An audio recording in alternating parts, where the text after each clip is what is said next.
Iba pang balita, kaugnay naman sa lagay ng ating panahon ngayong araw, binabantayan ng Pag-asa ang tila kambal na low pressure areas na nagbabadyang maging bagyo at sabay na magpapaulan sa bansa sa mga susunod na araw.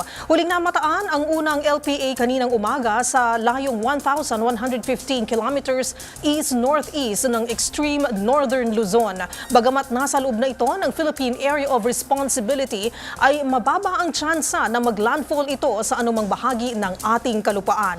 Habang nasa labas pa ng PAR ang ikalawang LPA na mas mataas ang tsansa na maging bagyo at siyang muling magpapalakas sa hanging habagat pagsapit ng Huwebes o Biyernes. Samantala, bumubugso pa rin ang habagat sa Western Luzon na siyang magpapaulan sa Ilocos Region, Cordillera at Cagayan Valley. Habang dito sa Metro Manila, asahan ang makulimlim na kalangitan sa buong maghapon.